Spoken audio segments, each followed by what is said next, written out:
बुंदेलखंड के इलाकाई दफ्तर में बीजेपी लीडर से मुलाकात, तीनों अजला के ओहदेदारों से मीटिंग की गई। इलाकाई सदर मानवेंद्र सिंह समेत तीनों अजला के सुदूर मौजूद थे। डिप्टी सीएम केशव प्रसाद मौर्य ने एसपी के साथ नितिन अग्रवाल की ट्वीट जंग पर कहा कि अगर कोई जाति तबसरा करे तो जवाब दिया जाएगा। यूपी तमाम शोबों में आगे बढ़ रही है, हमारी तवज्जो तरक्की की तरफ है, तरक्की में रुकावटें ये कर रही हैं।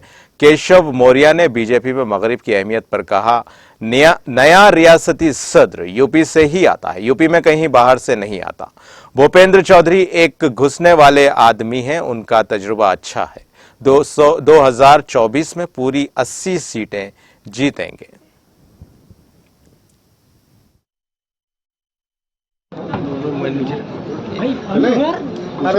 इंडिया न्यूज नितिन अग्रवाल ने ट्वीट किया, उसके बाद मादक पदार्थों तो जिनका इतिहास बहुत गहराई से नितिन जी और उनका परिवार जानता है, उसका जवाब उनको मिलेगा। उत्तर प्रदेश विकास के पथ पर आगे जा रहा है। गरीब कल्याण की योजनाओं के साथ साथ कानून व्यवस्था के साथ साथ